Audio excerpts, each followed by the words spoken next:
국내 최초 명품 시계 직거래 플랫폼 한국시계거래소 1시간과 함께하는 하이뉴스 10회 주요 뉴스로 시작합니다. 내년부터 중고거래 플랫폼을 이용해서 고가의 제품을 지속적으로 팔아서 수익을 내는 판매자는 세금을 내야 합니다.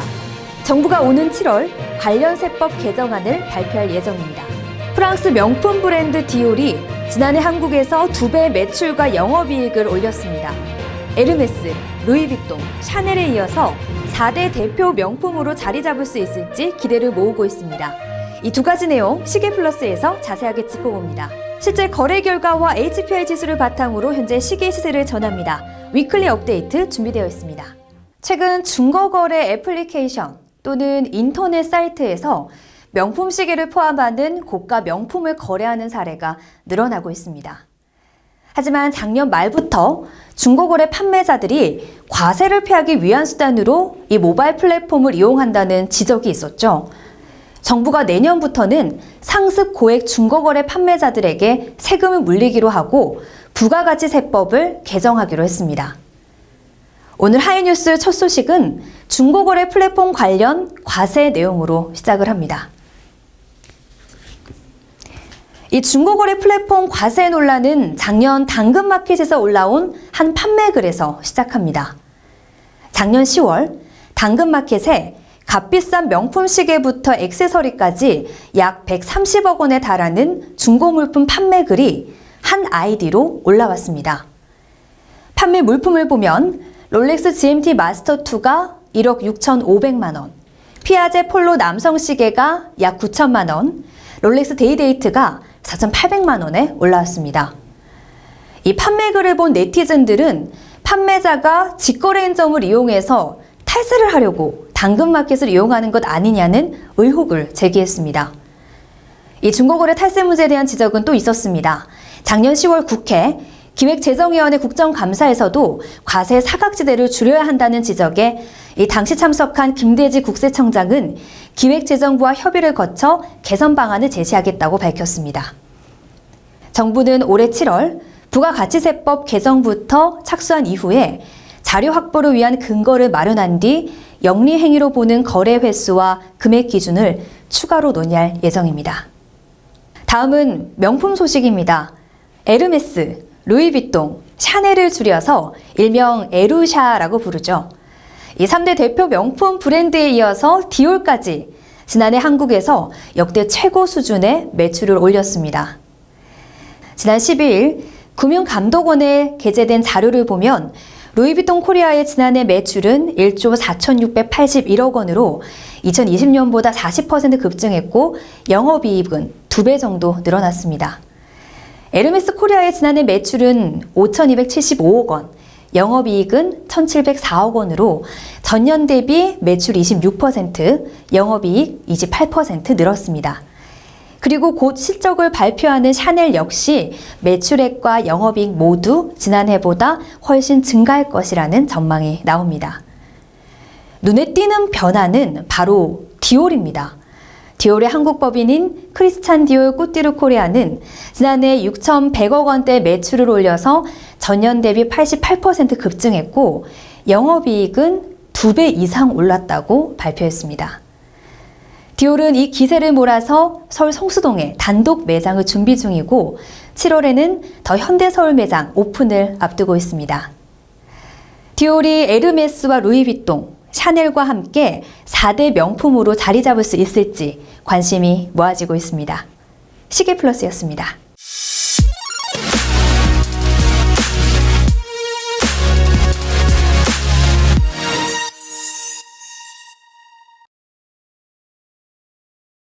실제 거래 결과와 HPI 지수를 바탕으로 현재 시계 시세를 전합니다. 4월 셋째 주 위클리 업데이트 시작하겠습니다. 첫 번째 모델은 롤렉스 서브마리너 청콤 126613LB 41mm 보겠습니다. 2022년 2월 스탬핑이고요. 백화점 판매 금액은 1,881만 원입니다. 1월 마지막 주에 2,600만 원에 거래가 됐고요. 2월 둘째 주에는 2,800만 원에 거래가 됐습니다. 가장 최근에는 2,700만 원에 판매가 됐는데요. 이전 거래 금액과 비교를 해보면 100만 원 차이가 나서 약 3.5% 떨어졌습니다. 이 모델의 시세는 약간 주춤한 상태입니다. 롤렉스 서브마리너 건콤 126613LN 41mm 보겠습니다. 2022년 2월 스탬핑이고요. 백화점 판매 금액은 1,881만 원입니다. 2월 둘째 주에는 2,600만 원에 거래가 됐고요. 최근에도 2월 둘째 주와 같은 금액인 2,600만 원에 판매가 됐는데요. 현재 이 모델의 시세 변동은 없는 것으로 확인이 되고 있습니다. 롤렉스 데이트저스트 41mm 126334 다크로듐 10포인트 보겠습니다. 2022년 1월 스탬핑입니다. 백화점 판매 금액은 1,559만 원, 실제로 거래된 금액은 2,390만 원입니다. 판매가와 비교를 해보면 약 53.3% 올랐고요. 현재 기준으로 봤을 때는 시세 변동은 없는 것으로 확인이 되고 있습니다. 롤렉스 데이트저스트 279171 28mm 자개 10포인트 보겠습니다. 2022년 1월 스탬핑이고요. 공식 판매 금액은 1,613만 원입니다. 최근 거래된 금액은 판매가보다 약 30% 오른 2,100만 원에 거래가 됐습니다. 이 모델의 시세 변동은 없는 것으로 확인이 되고 있습니다. 마지막으로 롤렉스 스카이드웰러 326933 건판 콤비 보겠습니다. 2022년 1월 스탬핑이고요. 백화점 판매 금액은 2,406만 원입니다. 실제로 거래된 금액은 3,650만 원으로 판매가와 비교를 해보면 약 51% 올랐고요. 이 모델의 시세는 조금씩 떨어지고 있는 것으로 확인이 되고 있습니다.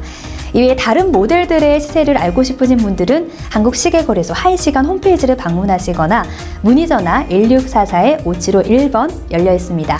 지금까지 위클리 업데이트였습니다. 최근 중고 거래할 때 당근페이와 번개페이 표시 보신 적 있을 겁니다. 최근 온라인 중고거래 플랫폼에서는 안전한 거래를 위해서 판매자와 구매자가 인터넷 거래가 끝날 때까지 결제 업체에 대금을 보관하는 서비스를 운영 중입니다. 하지만 소비자가 한번 송금한 이후에 판매자가 환불에 동의하지 않으면 이 돈을 되돌려받을 수 없는데요. 이런 허점을 노린 먹튀 사기가 지속적으로 발생하고 있습니다. 거기다가 플랫폼의 고객 피해 대응도 부족하고요. 경찰 신고 외에는 즉각적인 피해 구제 방안이 없어서 소비자들의 답답함은 이어지고 있습니다. 전문가들은 선입금보다는 직거래를 권합니다. 그리고 수수료 부담이 있어도 플랫폼이 안전결제 시스템을 우선적으로 구축해야 한다고 강조합니다. 현 시점에서 가장 안전하게 거래할 수 있는 방법, 어떤 것이 있을까요? 믿을 수 있는 플랫폼에서, 그리고 가장 안전한 공간에서 물품을 내 눈으로 직접 확인하는 거래가 아닐까요? 오늘 하이뉴스는 여기까지입니다. 시청해주신 여러분 고맙습니다. 안녕하세요. 하이시간TV 시아입니다. 저희 하이시간과 함께 해주셔서 진심으로 고맙습니다. 여러분의 구독과 좋아요는 저희에게 큰 힘이 됩니다. 꼭 구독 버튼과 좋아요 버튼을 눌러주세요. 그리고 댓글도 많이 달아주시고요. 알람 버튼도 눌러주세요. 뿅뿅!